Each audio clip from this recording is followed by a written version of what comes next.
Acho que agora você viu. Muito bem, meus amigos. Muito boa noite. Muito obrigado pela oportunidade, pelo convite para estarmos trabalhando mais um tema que, com certeza, há de ter proveito para nós, por ser um tema espírita e que tem muito a ver com a nossa realidade hoje. Meu nome é Sérgio, moro no Rio de Janeiro, nasci no Rio Grande do Sul, trabalho como professor de medicina, médico, clínico geral e cardiologista há muitos anos.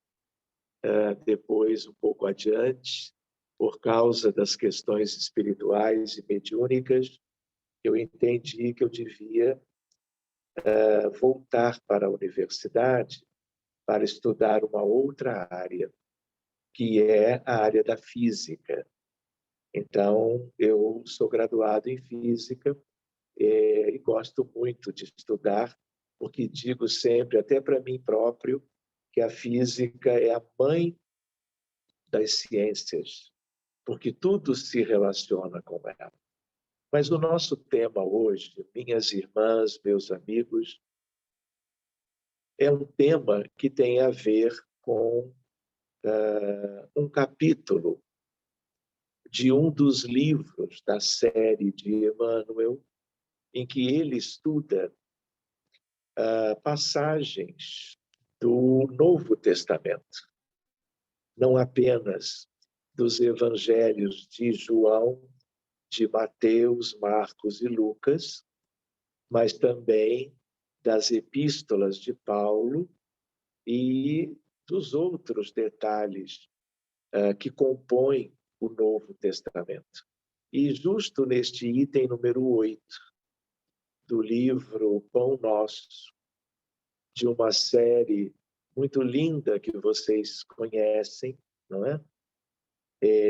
Nós estamos ali vendo com Emmanuel a respeito de ansiedades. Vejam só, antes de nós entrarmos no capítulo de Emmanuel, esse é um tema muito oportuno. Esse livro já foi escrito há muito tempo, mas de lá para cá, décadas depois, nós estamos vivendo um momento da humanidade em que os transtornos mentais eles cresceram muito em número de pacientes em todos os países do planeta, mas também com casos muito mais graves do que nós tínhamos antes. Então, eu queria lembrar para vocês que nós somos um mundo de provas e de expiações.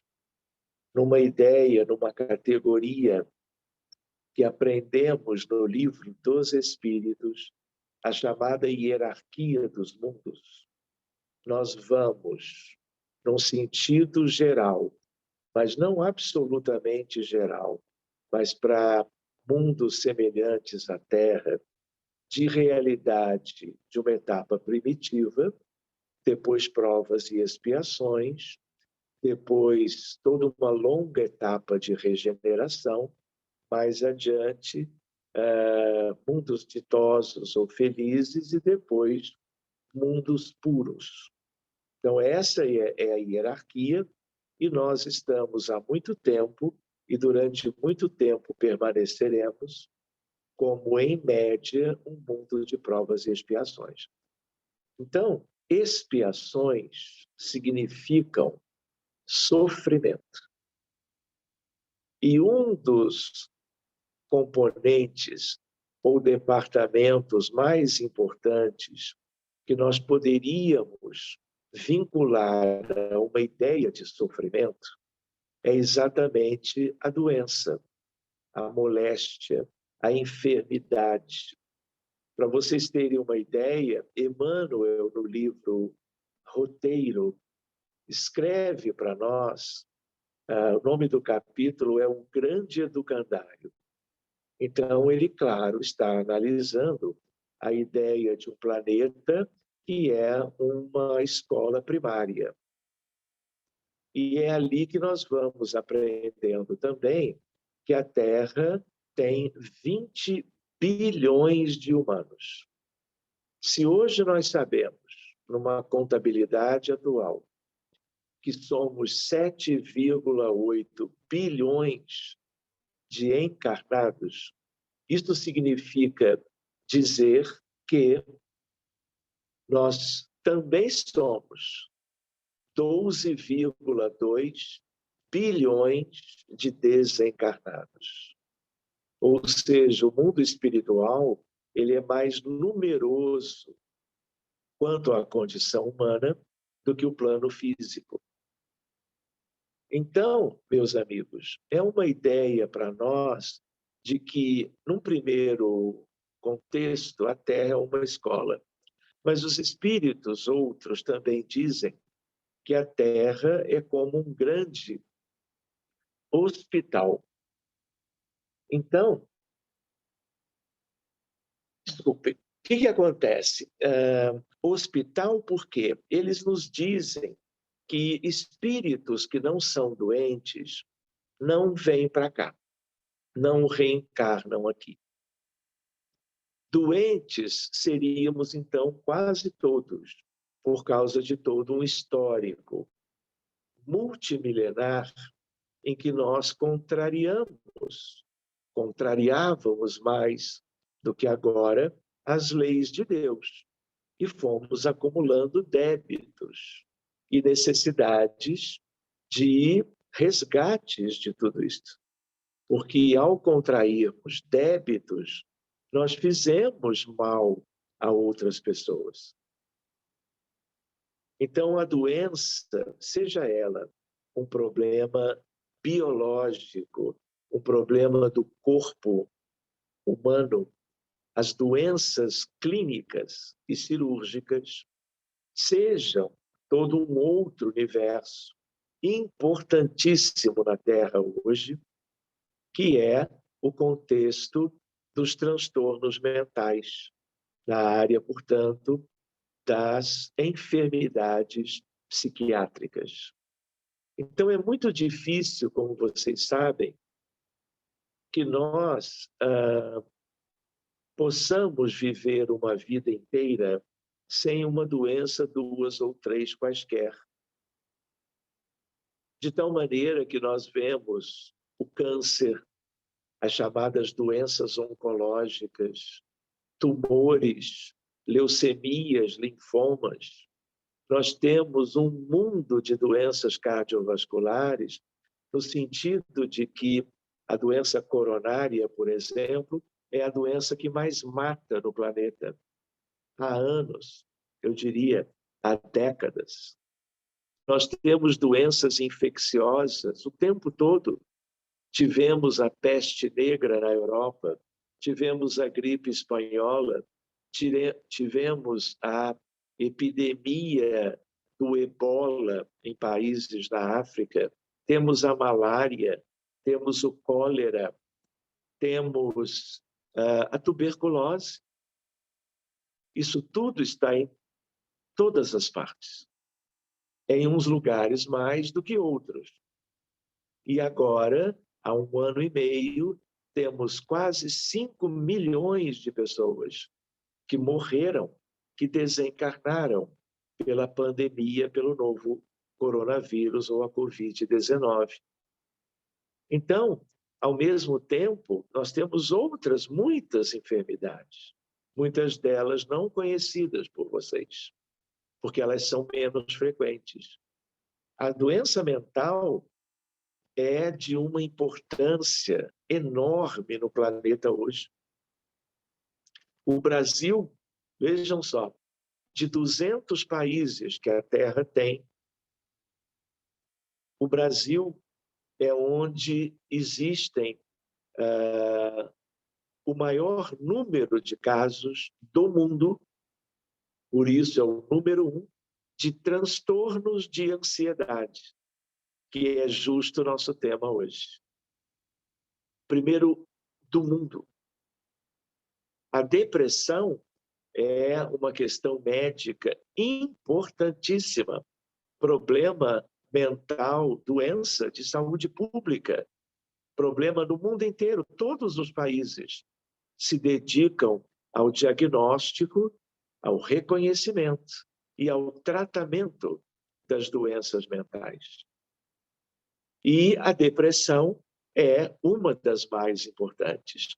E por que ela também é especial no sentido de um dos maiores dramas da humanidade? Porque as pessoas que têm depressão, depressão moderada para grave, elas não sabem cuidar-se. Elas perdem condições até para, em havendo uma comorbidade, por exemplo, a pessoa tem diabetes, tem hipertensão arterial sistêmica, tem um câncer qualquer, tem doenças as mais variadas. Se a pessoa tem depressão, ela não consegue se cuidar, ela morre antes, ela sofre mais.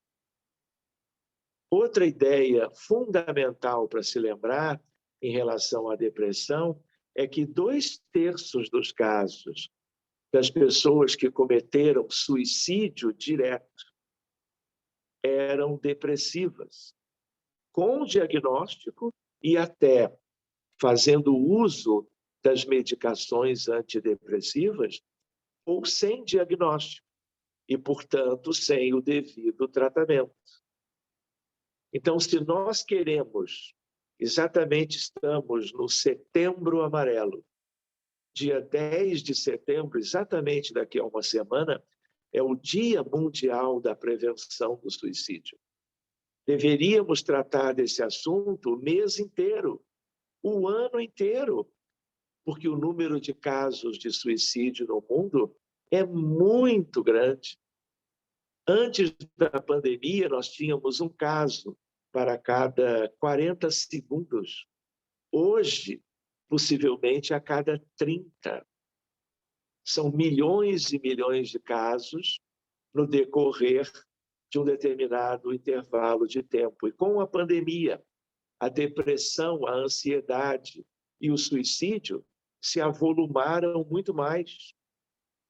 Ou seja, isso também atesta que mundo é este? Que humanidade? Qual é o nosso perfil? Provas e expiações. Mas nessas duas palavrinhas, o que nós temos? Sofrimento,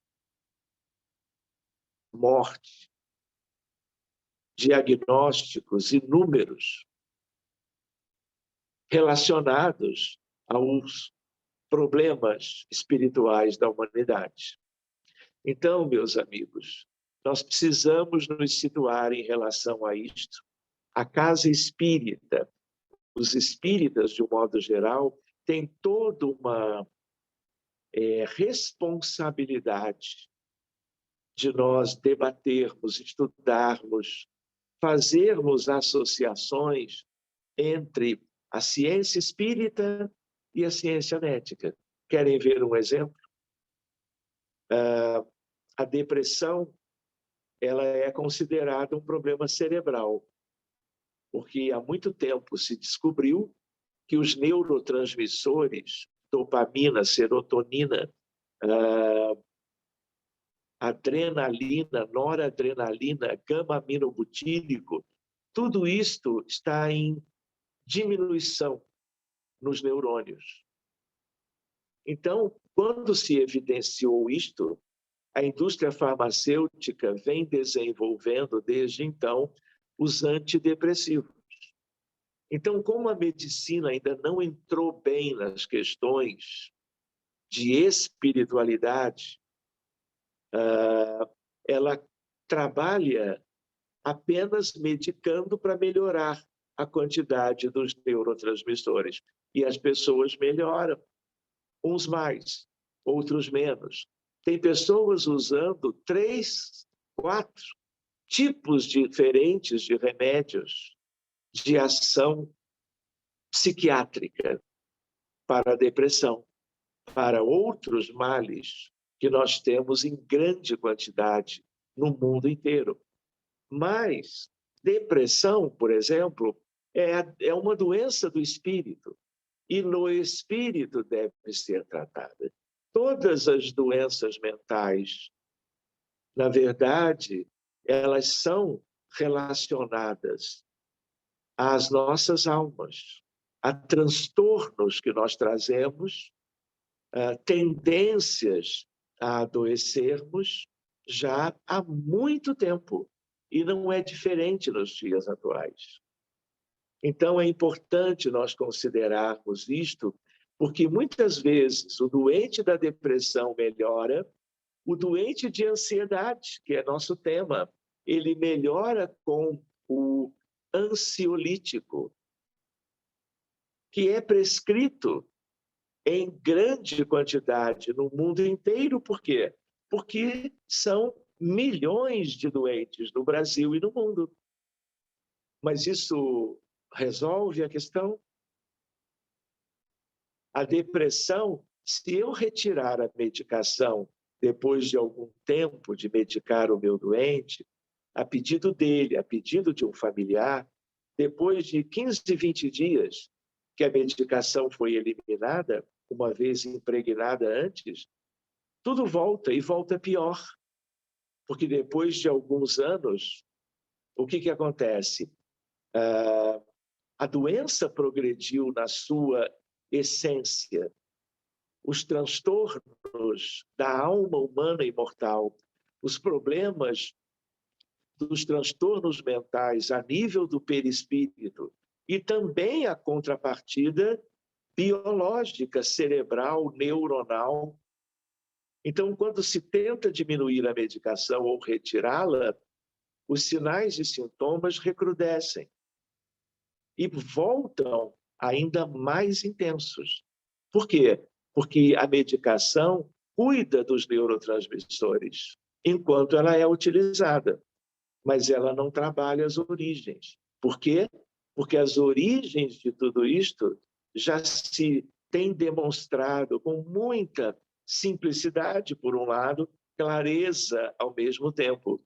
Elas se prendem à história de cada um de nós, a uma história longínqua, a uma história de milênios. E todos nós, parecendo que estamos nascendo há pouco tempo, há décadas atrás, somos milenares, multimilenares. Todos nós já vivemos em diversos países, em todos os continentes do planeta.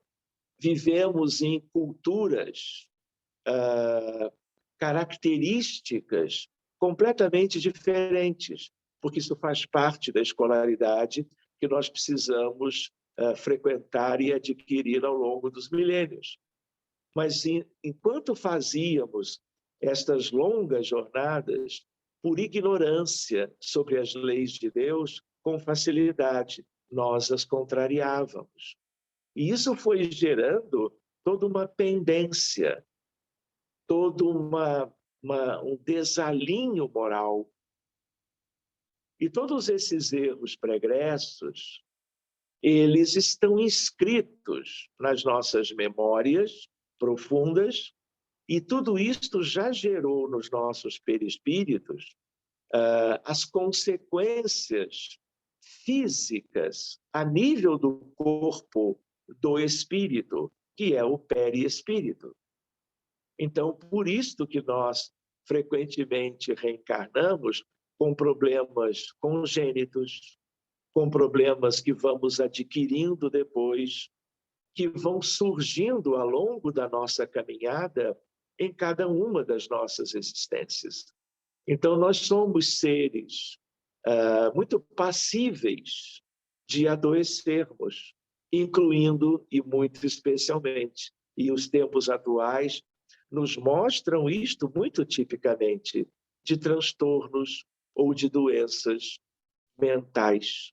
A saúde mental da humanidade é uma saúde mental muito, vamos dizer assim, tímida. Por quê? Porque nós continuamos errando. Eu costumo lembrar, quando falo certos temas, que nós temos uma história muito longa, humana na humanidade, mas história escrita, registrada, temos aproximadamente 6.000 anos. Nunca tivemos 100 anos de paz, sem guerras. Então, que mundo é este? Quem somos nós? Qual é a nossa verdadeira história? Graças à providência divina, nós esquecemos, de regra, os nossos conflitos antigos, as nossas escolhas muito mal sucedidas, os nossos crimes, porque contrariávamos as leis de Deus. Mas isso tudo está dentro de nós. E, vezes sem conta, essas coisas emergem, brotam, afloram, muitas vezes a partir de certos desencadeantes, a partir de certas vivências da vida atual, que servem como uma espécie de gatilho. Às vezes, é a perda de um ente querido, às vezes é um problema médico, mas biológico, que nos causa dificuldades para reagirmos bem e podemos, como que, evoluir para uma síndrome de ansiedade ou, de certa maneira, num lado oposto, depressão e tudo aquilo que uma depressão mais grave pode trazer consigo. Então, é importante que este tema que Emmanuel aborda no capítulo 8 do livro Pão Nosso, né, nós possamos tirar desta página linda de Emmanuel algo que tem muito a ver conosco nos dias atuais. Aqui, a ideia de que nós devemos nos conhecer melhor. Porque a psiquiatria, num esforço gigante, procura encontrar as soluções, procura trazer o melhor para os pacientes, né? Mas nós temos que reconhecer que nós estamos ainda, de regra geral, na medicina, num paradigma, numa era materialista. Então, a medicina só enxerga o corpo. A medicina trabalha com remédios. A medicina ainda está distante de outras opções. Existem muitas, eu até lembro aos amigos que medicinas, no plural, são muitas. Eu tenho diversos elementos. Então, por exemplo, se eu estou no Oriente, eu tenho a medicina tradicional chinesa, eu tenho medicina ayurvédica, eu tenho homeopatia unicista, tenho a homeopatia pluralista ou organicista. Todos são esforços para os terapeutas e aqueles que foram desenvolvendo essas expressões no caminho do tratamento, da cura, da melhora clínica, fizeram progressos notáveis. Mas como as nossas raízes estão, vamos dizer assim, abaladas por uma história de muitos erros, nós ainda não conseguimos alcançar uma medicina verdadeiramente espiritualizada, que permita que nós possamos atuar realmente a um nível causal. E se há algo que nos vai ajudando já nesse sentido, é a doutrina espírita. Primeiro, porque nos revela a imortalidade da alma. Segundo, nos revela o encadeamento lógico das reencarnações sucessivas. Além disso, a própria experiência na área mediúnica nos mostra o relacionamento, isso é inequívoco, entre as vidas todas que cada um já viveu entre si. De tal maneira que nós somos hoje o resultado de uma longa história de muitas vidas e de muitos períodos na erraticidade, onde também se evolui numa visão, vamos dizer, de um contínuo da experiência de cada filho de Deus, pelo menos aqui na nossa realidade, que é o planeta Terra.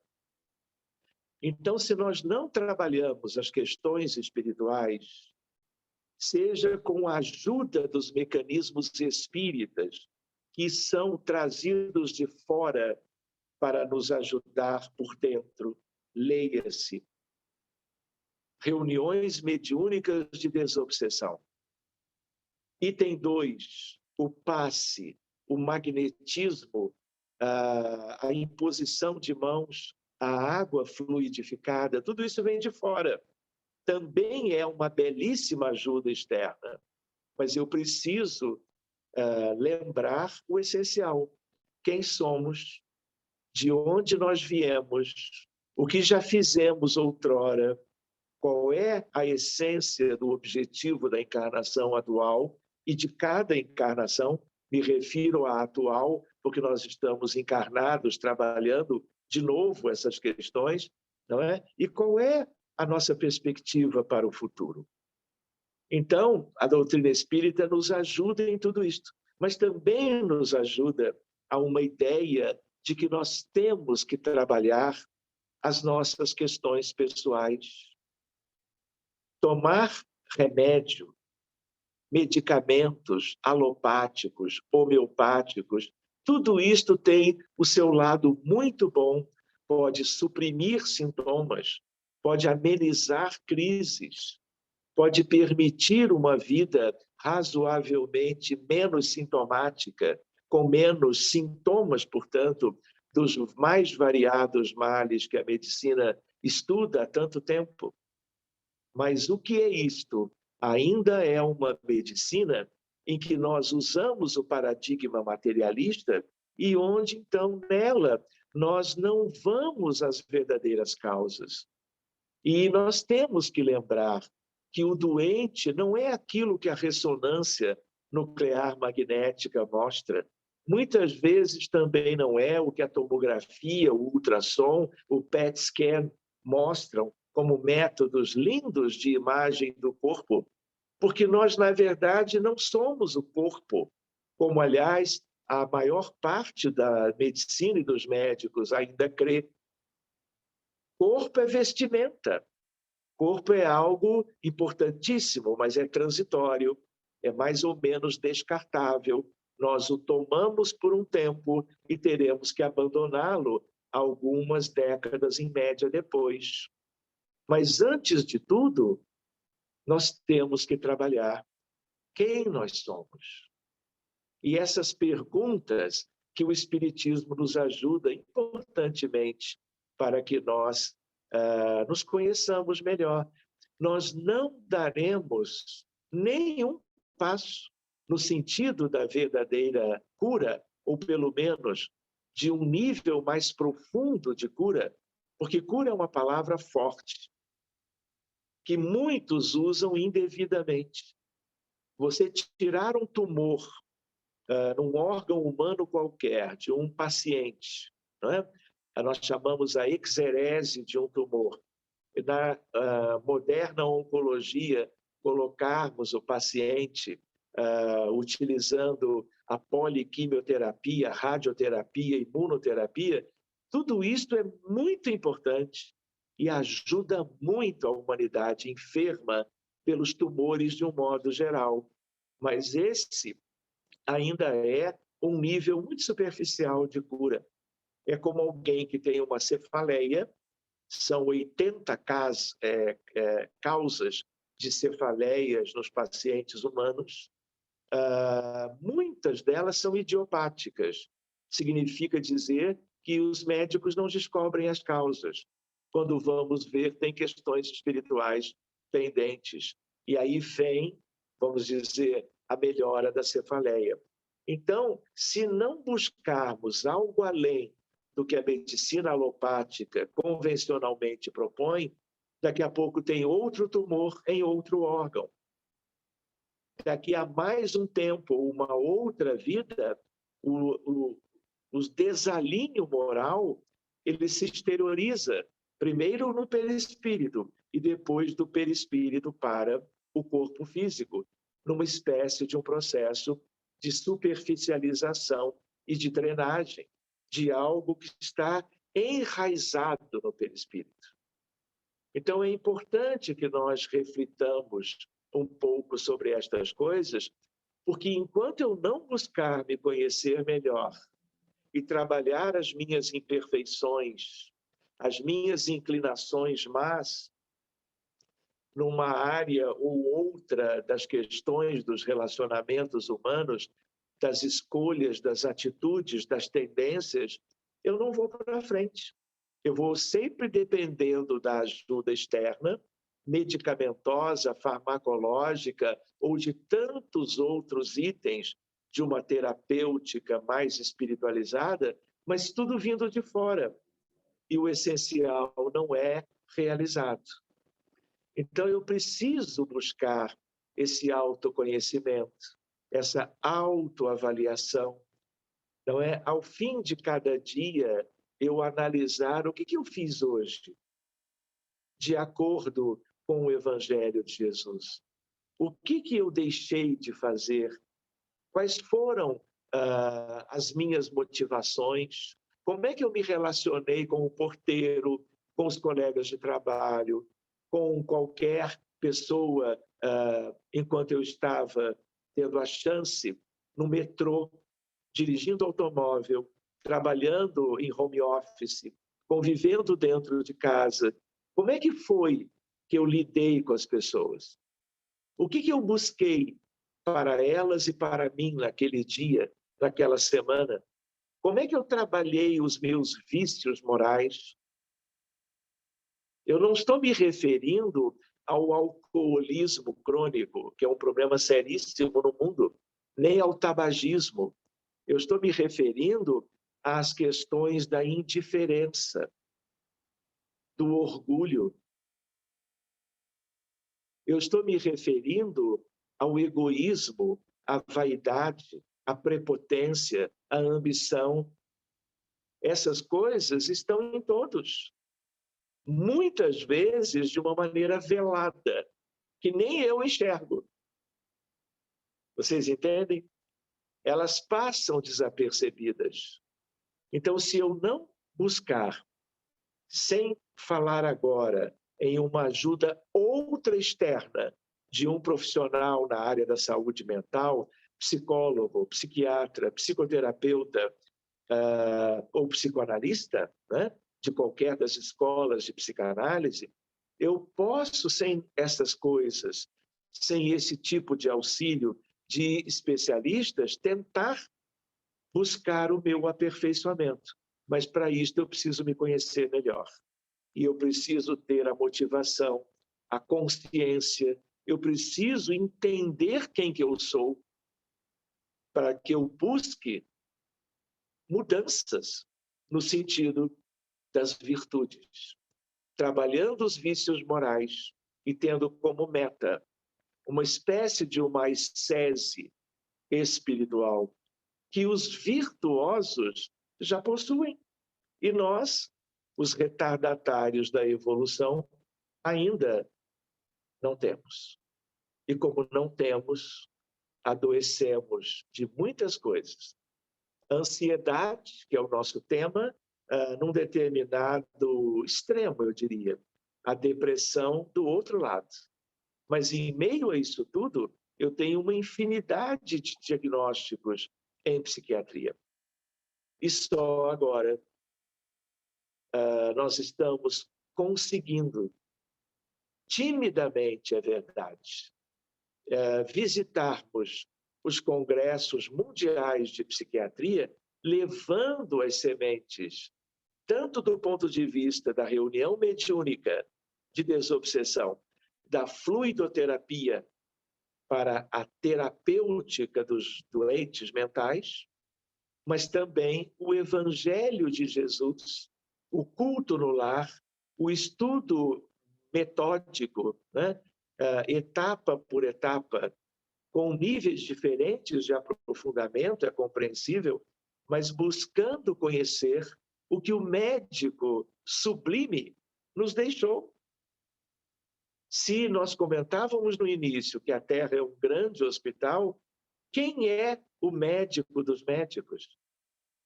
Quem é a criatura excepcional que governa o planeta Terra, que conhece a todos nós pelo nome desde sempre, como ele um dia disse ao paralítico de Cafarnaum, Natanael ben Elias, ele conhece o rebanho inteiro. Então, se conhecendo, fez o sacrifício de nos vir visitar, pregando o reino de Deus para todos, naquelas multidões, nas regiões próprias da Galileia, Jerusalém, Judeia e etc., ele convida Mateus, Marcos, Lucas e João para escreverem parte da Boa Nova. Ele traz Paulo de Tarso para escrever as suas epístolas e também visitar todo o Oriente, criando e ajudando a manter as primeiras igrejas do cristianismo, para que o cristianismo conhecido pudesse ser útil para nós na prevenção de doenças, na prevenção das transgressões às leis de Deus, que desde então, desde muito antes, isto foi algo muito típico, e é hoje.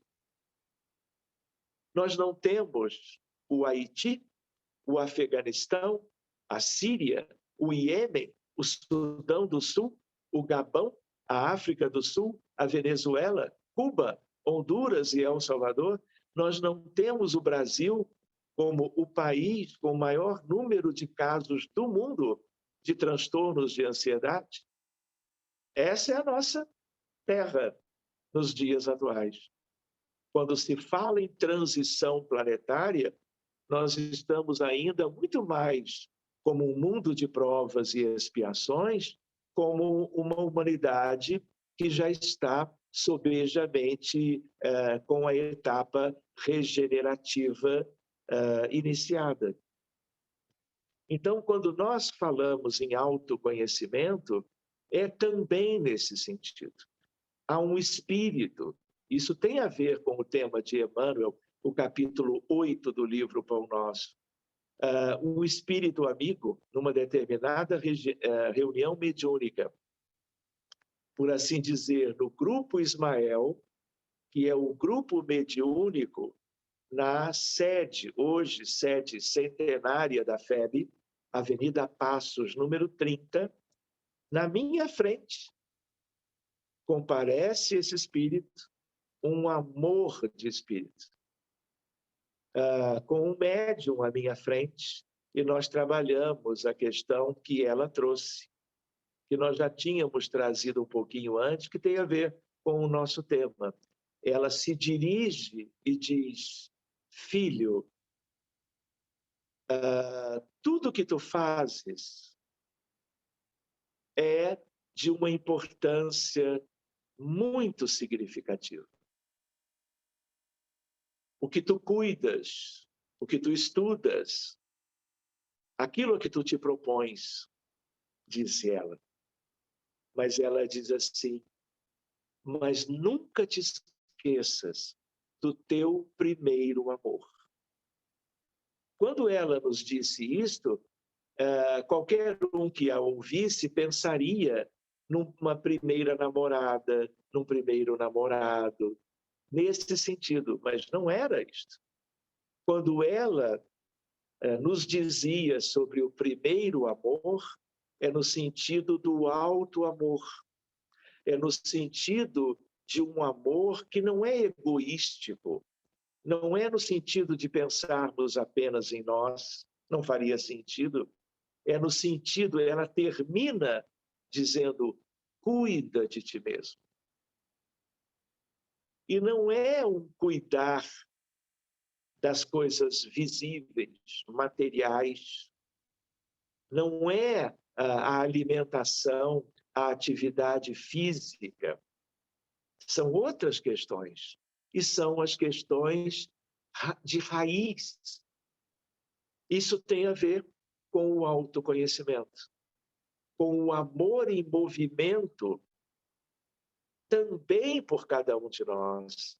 E quando ela se dirigiu a nós, ela se dirigiu porque essa mensagem está no mundo, num determinado livro, que por coincidência até eu fiz o prefácio, e é uma publicação da Federação Espírita Brasileira, porque eu tive a oportunidade de ver este livro sendo elaborado, um capítulo em uma psicografia a cada quinta-feira, nas reuniões na FEB, durante uma década no Grupo Ismael. Vários livros lindos por um médium chamado Hernani Trindade Santana.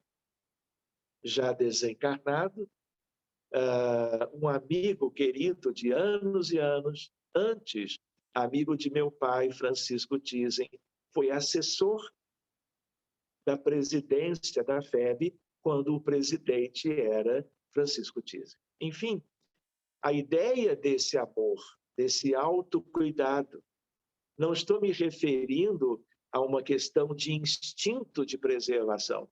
Esse é um outro departamento, que todos os animais também são dotados. Nós nos referimos a coisas próprias no campo do amor, da afetividade, do cuidado, do acolhimento. E tudo isto se relaciona ao autoconhecimento. Então, eu queria lembrar que Pedro, porque a mensagem de Emmanuel, ela vai tratar de uma primeira epístola de Pedro. Pedro tem duas epístolas. Epístolas são cartas. Paulo tem diversas, mas João tem poucas, Pedro tem duas. Então, vale a pena nós também nos lembrarmos que o Novo Testamento compreende o trabalho dos 4 evangelistas e os seus evangelhos. E as epístolas de Judas Tadeu, 2 de Pedro, as de João, Atos dos Apóstolos, Lucas.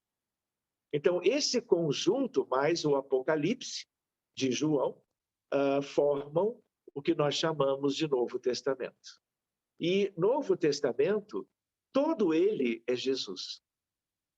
Estudado, compreendido, trabalhado por aqueles que foram os apóstolos e os discípulos. Então, tudo isto é para nós.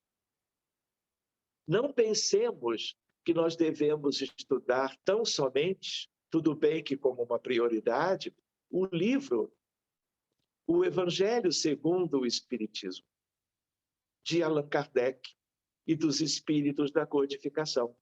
Mas existem livros maravilhosos de outros autores sobre a Boa Nova, sobre o Novo Testamento, que, aliás, agora no capítulo 8, com o título Ansiedades, Emmanuel ressalta a primeira epístola de Pedro. Então, vejamos, nesta primeira epístola, numa parte chamada 5.7, há uma frase: lançando sobre ele toda a vossa ansiedade, porque ele tem cuidado de vós.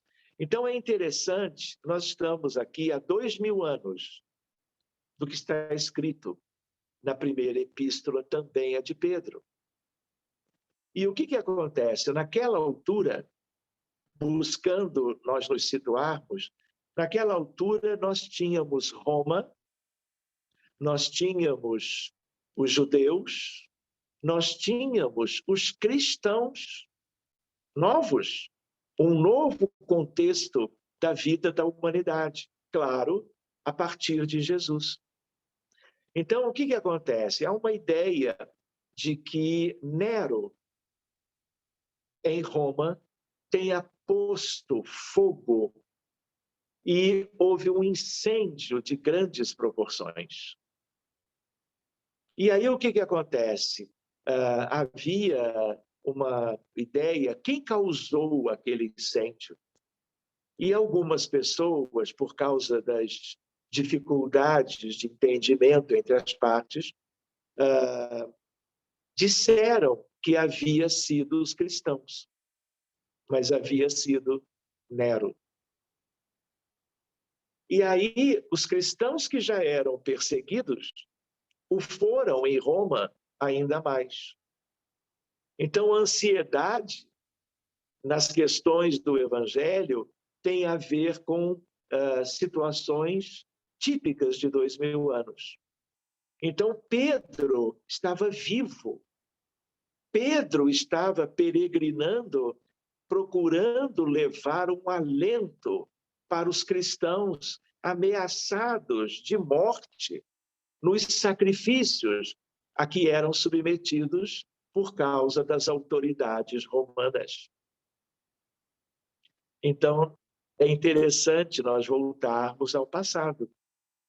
Então, nós podemos pensar em ansiedades se originando também para o mundo cristão há 2000 anos. Então, vejam o que Emmanuel traz como um alerta para nós, quando Emmanuel nos atualiza. Ele diz assim: as ansiedades armam muitos crimes e jamais edificam algo de útil na Terra. Ansiedade é transtorno mental, é problema de saúde. Isso sempre tem causas e consequências. Invariavelmente, diz Emmanuel, o homem precipitado conta com todas as probabilidades contra si. O homem precipitado. Uma ideia de ansiedade se relacionando a uma antecipação quanto a eventuais dificuldades ou problemas nas nossas vidas. Opondo-se às inquietações angustiosas, falam as lições de paciência da natureza em todos os setores do caminho humano. Como se a natureza pudesse, se nós atentássemos para esta verdadeira sala de aula, que é a natureza no planeta Terra, não é? Como lições de paciência para nós. Emmanuel segue: se o homem nascesse para andar ansioso, seria dizer que veio ao mundo não na categoria de trabalhador em tarefa santificante, mas por desesperado sem remissão. O que não é o caso. Olha que frase importante para nós. Se a criatura refletisse mais sensatamente, refletisse, reconheceria o conteúdo de serviço que os momentos de cada dia lhe podem oferecer e saberia vigiar com acentuado valor os patrimônios próprios. Olha como Emmanuel sugere que nós olhemos para dentro de nós, para quem somos e para com o nosso patrimônio moral. Indubitável que as paisagens se modificarão incessantemente, compelindo-nos a enfrentar surpresas desagradáveis decorrentes de nossa atitude inadequada. Ele, de novo, vincula que as nossas dificuldades enfrentadas, surgindo de uma hora para outra, eventualmente, como aquelas outras que se cronificam, na verdade, tem a ver com as nossas atitudes inadequadas do passado e da vida atual, na alegria ou na dor.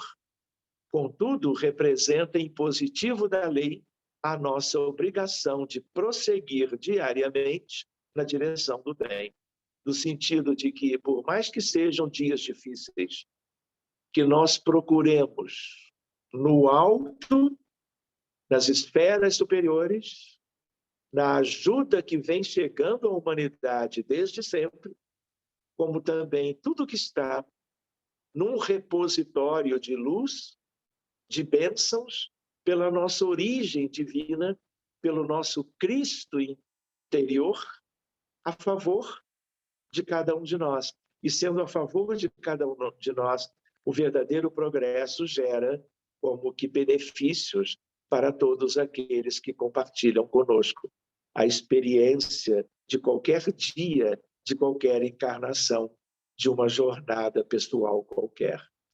Pois bem, a ansiedade tentará violentar corações generosos, porque as estradas terrenas desdobram muitos ângulos obscuros e problemas de solução difícil. Entretanto, não nos esqueçamos da receita de Pedro, na primeira epístola. Lança as inquietudes sobre as tuas esperanças em nosso Pai Celestial, porque o divino amor cogita do bem-estar de todos nós. A ideia da confiança em Deus, a ideia da esperança, e não o desalento, a desesperança diante dos problemas que vão surgindo, porque eles virão, porque na essência nós os criamos em vidas anteriores, ou nós os criamos na própria existência em curso, quando agimos inadvertidamente, em contrário aos preceitos das leis todas de Deus, a começar pela mais importante delas, a de amor, de justiça e de caridade. Justo é desejar firmemente a vitória da luz, buscar a paz com perseverança, disciplinar-se para a união com os planos superiores, e aí leia-se a sugestão da oração, da prece intercessória, da comunhão com o divino, da espiritualização de tudo na vida. Tudo. Todas as coisas do dia a dia que nós realizaríamos de um modo mais assim, sem uma devida atenção, tudo nós podemos revestir de espiritualidade mais elevada. O olhar, a escolha dos pensamentos, os vínculos humanos, os relacionamentos interpessoais, as coisas simples do dia a dia,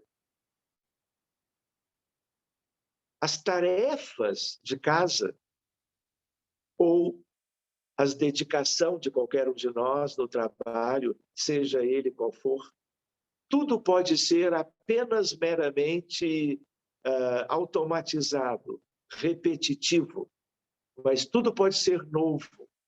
E em tudo nós podemos brindar a vida, as atitudes, a realidade de uma substância que nós temos acesso, de uma substância que está à nossa mercê, porque somos filhos de Deus. Tudo do Cristo está em nós. Temos um Cristo interno, temos um anjo que dorme reiteradamente, porque nós ainda não o soubemos despertar. Então, o Evangelho de Jesus, Emmanuel, Pedro, apóstolo, né? É para nós não liturgia, mas é o despertar do anjo que dorme em qualquer um de nós, dos filhos de Deus, ainda mais num planeta tão atrasado, tão primitivo ou semi-primitivo como é a Terra. Por último, então, justo é desejar firmemente a vitória da luz, buscar a paz com perseverança, disciplinar-se para a união com os planos superiores, insistir por sintonizar-se com as esferas mais altas. E aí Emmanuel termina: não ouvides, não esqueças, porém, que a ansiedade precede sempre a ação de cair, de queda, e toda queda implica em sofrimento. E se pensarmos bem, de sofrimento já estamos repletos. Então, a hora da mudança é sempre a hora em que nós conseguimos trazer os ensinamentos, a palavra de Jesus, para uma zona de consciência mais ampla. E nessa zona, uma vez ela sendo desperta, ampliada, nós agora temos melhores ferramentas e condições para trabalharmos em nós mesmos as nossas atuais dificuldades, em favor de algo que não abra mais espaço para as ansiedades que o mundo sempre viu e vê hoje em si de uma maneira avassaladora. Por isso, como comentava antes, o Brasil e tantas outras nações vivendo o drama dos transtornos de ansiedade numa expressão jamais vista. Então, meus amigos, eram essas algumas introdutórias reflexões. Não teríamos muito tempo, a não ser que avançássemos até a meia-noite, como havíamos quase combinado, né? Mas eu gostaria de devolver, então, a palavra aos nossos anfitriões para que, eventualmente, havendo algum comentário, alguma pergunta, que nós possamos trabalhar isto.